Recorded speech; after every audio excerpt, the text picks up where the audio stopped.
You want us to believe over 70% of your planet's surface is covered in liquid water? Ambassador Spica said, mandibles clicking in outrage as he stared at the image of the blue marble suspended before him on the view screen in growing disbelief. Captain Carl Williams steeled himself. He knew this first contact moment with the advanced Xindi race carried enormous stakes for Earth. If he couldn't convince Spica of their sincerity and secure an alliance against the marauding Zorgons, humanity's days could be numbered. I assure you, the abundant oceans you see from orbit are no deception, Carl replied evenly, his jaw tight. Earth is rich in H2O. We have nothing to hide. Perhaps you'd care to visit the surface and test the water yourself.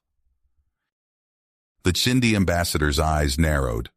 For generations, their astronomical archives had painted Earth as a desolate husk, barren and devoid of resources worth coveting. Yet now, impossibly, Spica beheld a world shimmering with the very liquid gold his kind craved above all else. The dissonance was staggering. Yes, I believe an immediate inspection is in order, Spica declared, rising abruptly. We must verify this anomaly firsthand. The consequences of subterfuge would be dire. Carl's pulse quickened, but he nodded curtly. Escorting the Xindi delegation planetside would be a logistical and security nightmare, but he had no choice. Spica's suspicion was a spark dancing perilously close to a powder keg. One wrong move could doom any hope of an alliance.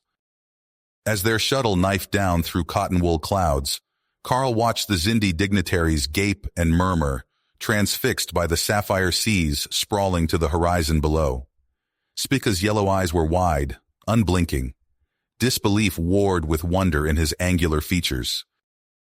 The aircraft carrier USS Providence rose to meet them, a charcoal-gray sentinel astride the placid Pacific. No sooner had they touched down than Spica bounded down the ramp, long strides eating up the deck, scientific entourage scrambling to keep pace. Carl followed at a trot, P-90 bouncing against his chest. Armed Marines stood sentry at the perimeter, a blatant display of security and strength. He would not let the Xindi roam unwatched, not when the stakes were this high. Spica crouched at the carrier's edge, plunged a long-fingered hand into the sea and brought it to his mouth. His forked tongue flickered out, tasting. Beside him, a phalanx of Xindi busied themselves collecting samples and muttering into scanners. Sodium levels negligible. Mineral content consistent with life-bearing ocean water, one of them announced, voice tinged with awe. It's real, Ambassador. Spica rose slowly, gaze fixated on the waves. His eyes met Carl's, and there was something hungry in their depths. A greed quickly masked. So it seems, the Xindi ambassador said smoothly. Earth is full of surprises. I believe further discussions are in order. A thorough assessment of your world's resources. Carl frowned, a trickle of unease down his spine. Humanity needed this alliance. But something in Spica's manner chilled him. There were games here, angles he didn't yet grasp. Of course, he replied guardedly.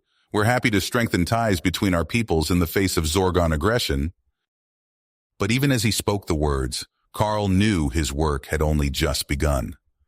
Convincing Spica that Earth's treasures were genuine was just the first step.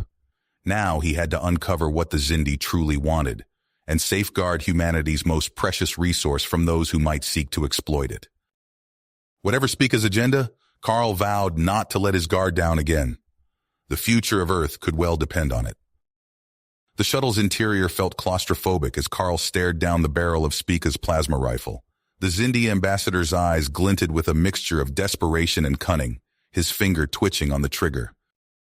Don't be foolish, Captain, Spica hissed. Earth's water is the key to my people's survival. We will have it, one way or another. Carl's mind raced, searching for a solution. The Zorgon attack had caught them all off guard, and now Spica held the key to Earth's most valuable resource. If the data fell into the wrong hands. Think about what you're doing, Ambassador, Carl said, keeping his voice level. We're both facing a common enemy. The Zorgons won't stop with Earth. They'll come for Xindi next. Spica's mandibles clicked in agitation. Then we'll buy our safety with your precious water. The Zorgons will have no reason to attack us if we control the supply. Carl's eyebrows furrowed. He couldn't let that happen. Earth needed its oceans, its life-giving water. Without it, humanity would wither and die. There has to be another way, he said, taking a step forward. A way to share the water, to find a solution that benefits us all. Spica's rifle twitched, the muzzle flaring with barely restrained energy. No more talk. Give me what I want, or watch your world burn. An proximity alarm blared inside the shuttle. The pilot, one of Carl's team, called out an alarm. Sir, more Zorgon ships approaching. They're heading straight for us. Spica snarled, a predatory sound that filled the cabin. Time's up, Captain. Make your choice. Carl's heart hammered in his chest. He had to think of something. A way to stall Spica. A way to turn this no-win situation into a chance for a new alliance. He stared down at the data pad in Spica's clawed hand. The Xindi's claws were wrapped tight around it, as if it alone were an inexhaustible treasure. A thought occurred to Carl, a spark of an idea. This was not only about water, that itself was likely symbolic. It was about the Xindi's desperation, their willingness to risk anything, even aggression and violence, for resources. And Carl's research had suggested that Xindi's problem was one of population pressure and political conflict, not one of absolute resource depletion and scarcity. Carl drew a breath.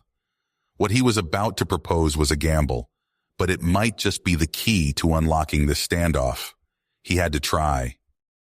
Ambassador Spica, he said, voice ringing with a conviction he didn't fully feel. I have a proposal, a way to give your people what they need without resorting to threats or violence. The Xindi diplomat's eyes narrowed, suspicion warring with curiosity in their yellow depths. Speak quickly, human. My patience wears thin. Carl nodded. It was now or never. Earth's fate and the fate of this fledgling alliance hung in the balance. Carl's proposal hung in the air for a tense moment. Then chaos erupted. Spica lunged for the data pad, mandibles clicking furiously. Carl dove to intercept, slamming into the Xindi ambassador. They crashed to the floor in a tangle of limbs. The data pad skittered across the shuttle bay. Secure that intel! Carl bellowed to his team. Gunfire erupted as Xindi forces poured into the bay. Carl's Marines took cover behind cargo crates, returning fire. Plasma bolts sizzled past, leaving scorch marks on the walls. Carl grappled with Spica, struggling to pin the alien's arms. Spica's exoskeleton gave him incredible strength. Carl felt his grip slipping. This is madness, Carl grunted. We can work together. Spica's only response was a vicious headbutt that left Carl seeing stars. The Xindi ambassador scrambled free, diving for the fallen data pad. A Marine snatched it up first. Got it, sir. Fall back, Carl ordered, staggering to his feet. Defensive positions. His team retreated down the corridor, laying down covering fire. Carl's mind raced. They were outnumbered, but he knew the station's layout. If they could reach the central hub. An explosion rocked the station. Alarms blared. What the hell was that? Carl demanded. A technician's voice crackled over the comms. Sir, Zorgon warship just dropped out of FTL. They're launching boarding pods. Carl's blood ran cold, out of the frying pan, into the fire. He turned to see Spica's forces had halted their pursuit, mandibles working in agitation.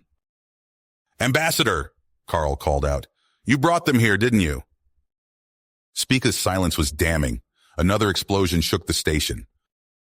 We're out of time, Carl said. Work with us or we all die. Your choice. Spica's yellow eyes narrowed. What do you propose, human? Minutes later, Carl and Spica stood side by side in the station's command center. Xindi technicians interfaced their systems with the station's defenses. Zorgon boarding parties on decks 3 through 7, a Marine reported. Concentrate fire on their ship, Carl ordered. We need to keep them from bringing in reinforcements. The station's weapons opened up, energy beams lancing out. The Zorgon warship shrugged off the assault. Our weapons barely scratched them, Spica hissed. Carl nodded grimly. We need a new plan. Fast. He studied the tactical display, an idea forming. It was insane, but it just might work. Can we still maneuver the station? Carl asked. A technician nodded. Barely. Why? Carl outlined his bold strategy. Spica's eyes widened. You're mad, the Xindi ambassador said. Probably, Carl agreed. But do you have a better idea? Spica clicked his mandibles. No, let's do it. Carl took a deep breath. All right, people, let's go fishing. For Zorgans. The battered station shuddered as its engines fired. On the screen, the massive Zorgon warship loomed. Come on, you bastards, Carl muttered. Take the bait. The Zorgon ship pivoted, giving chase as the station plummeted towards Earth's atmosphere. Warning klaxons blared as heat built up around the hull. Now! Carl shouted. The station's remaining power surged into its weapons. Not at the Zorgon ship, but at the atmosphere ahead. Superheated plasma ignited the air, creating a firestorm. The Zorgon ship plunged into the inferno. Its shields flickered and failed. All Earth defense platforms fire, Carl ordered. A hail of missiles and energy beams hammered the Zorgon vessel. Atmosphere howled around them as they plummeted towards the Pacific. Brace for impact, Carl yelled. The ocean rushed up to meet them. Carl's last thought before darkness claimed him was that he really hoped someone would fish them out of this mess. He awoke to the taste of salt spray and the whine of VTOL engines. A medic hovered over him. Easy there, Captain, she said. You've had quite a day. Carl sat up, wincing. They were on the deck of an aircraft carrier. The sky was thick with smoke. In the distance, he saw the broken hulk of the Zorgon ship jutting from the waves. Spica approached, looking worse for wear. An impressive gambit, human. Perhaps there is hope for your species yet. Carl stood on shaky legs. We need to talk, Ambassador, about the future. Spica nodded slowly. Yes, I believe we do. As they walked towards the carrier's bridge, Carl knew the real work was just beginning. But for the first time since this crisis began, he felt a glimmer of hope. Together, they just might have a chance. The captured Zorgon warship hummed with an eerie alien energy as Carl and Spica stood on the bridge, surrounded by a mixed crew of humans and Xindi. The vast emptiness of uncharted space stretched before them on the screen. Any sign of Zorgon activity? Carl asked, his voice tense. A Xindi technician chittered a response.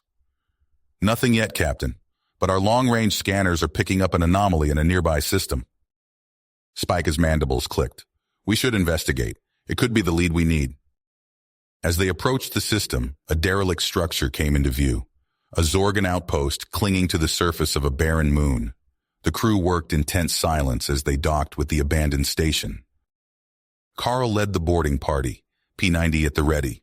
The corridors were dark and silent, lit only by the beams of their flashlights.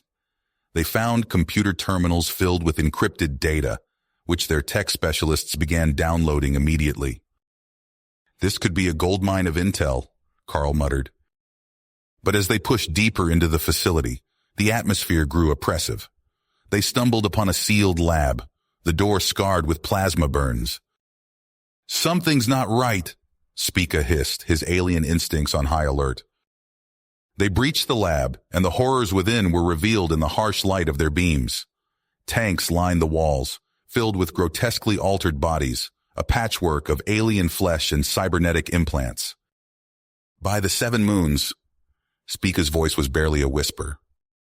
Carl felt bile rise in his throat as he approached one of the tanks. The being inside was clearly Xindi, but its body was a mess of metal and circuitry. Its eyes snapped open, devoid of any spark of intelligence. Spica let out a keening wail of anguish. What have they done to my people? As they explored further, the full scope of the Zorgon's plans became clear.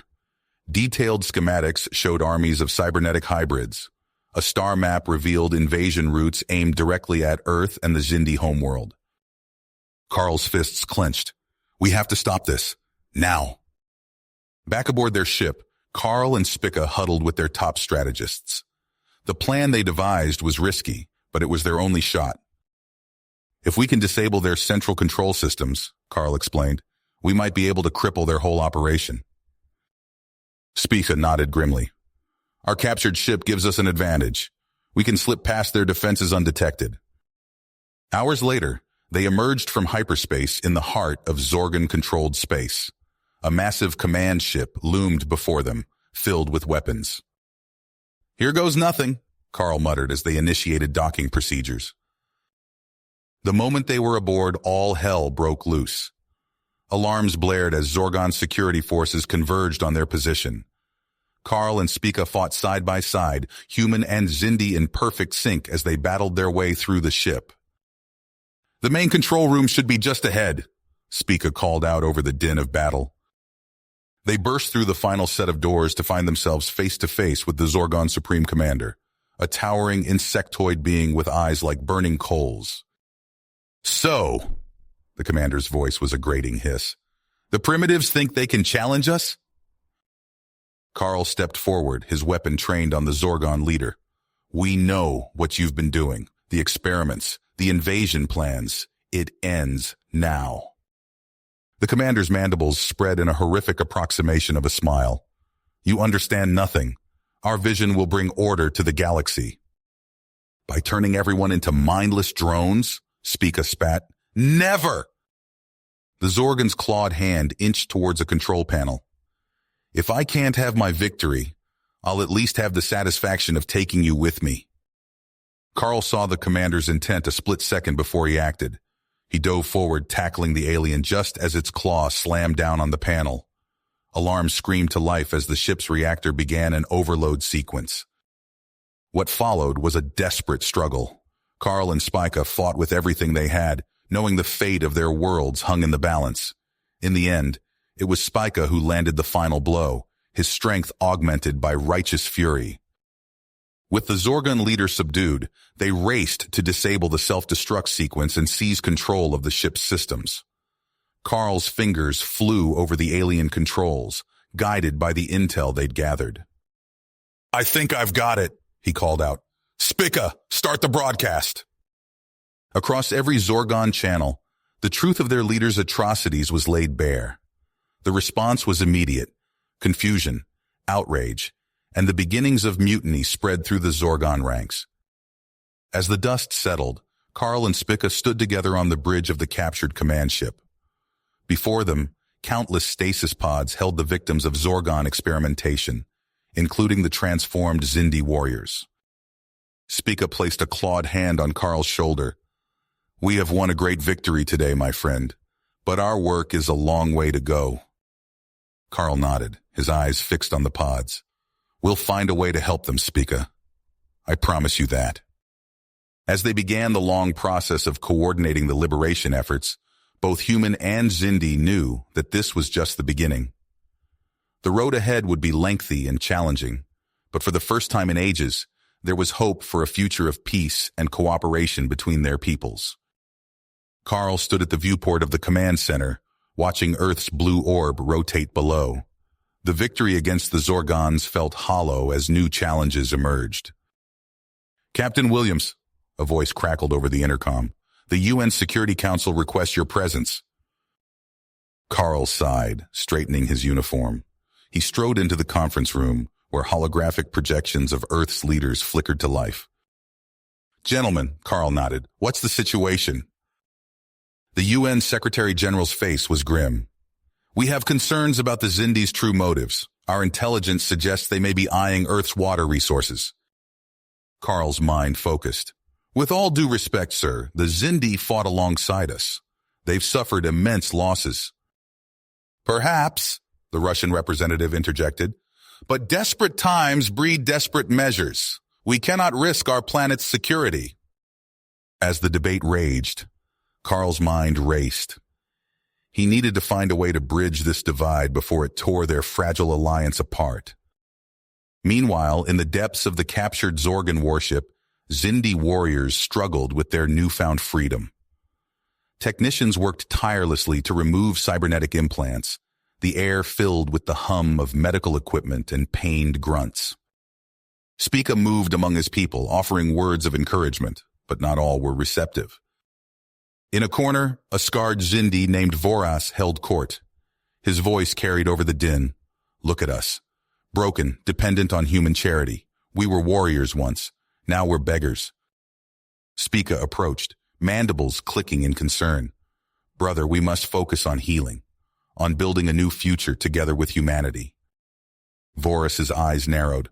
A future where we grovel for scraps? No, there's another way. His words found eager ears among the disaffected. Whispers of discontent spread like wildfire. Carl paced the corridors of the Earth orbital station, mind churning. He needed to convince the UN to share water resources, to show good faith. But how? He keyed his comm. Spica, meet me in my office. We need to talk strategy. The door slid open, revealing the Zindi ambassador. Carl's brow furrowed at Spica's agitated state. What's wrong? Carl asked. Spica's mandibles worked furiously. There's unrest among my people. A former captive, Voras, speaks of taking Earth's water by force. Carl's blood ran cold. We need to stop this before it starts. I'll talk to Earth's leaders again, make them see reason. But as Carl made his case to the UN committee, he saw only stony faces and shaking heads. I'm sorry, Captain, the Secretary General said, but we cannot risk our own security. The answer is no. As Carl left the meeting defeated, alarms blared throughout the station. A technician's panicked voice filled the air. Sir, multiple Zindi vessels have broken formation. They're on an intercept course with Earth. Carl raced to the command center, heart pounding. On the main screen, he watched in horror as a fleet of ships, led by the massive Zorgon warship, accelerated towards his homeworld. Spica! Carl barked into his comm. What's happening? The Zindi's voice was filled with anguish. It's Voras. He staged a coup, seized control of our ships. We must stop him. Carl's mind raced. They were outnumbered, outgunned, but they had to try. All Earth defense platforms, this is Captain Williams, Carl ordered. Prepare for immediate engagement. We cannot let them reach the surface. As klaxons wailed and crew members rushed to battle stations, Carl turned to Spica, who had just entered the command center. Ready for one more fight, old friend? Spica's alien features set in grim tenacity. Always human, to the end. Together, they boarded a waiting shuttle, ready to lead the counterattack against Voras and his renegade fleet. The fate of two worlds hung in the balance as they rocketed towards the oncoming armada. You have reached the end of the story. If you enjoyed this story and want to support us, please leave a like and subscribe to our channel, and for every comment that says 88, I will heart every single one of them. Thank you for your time.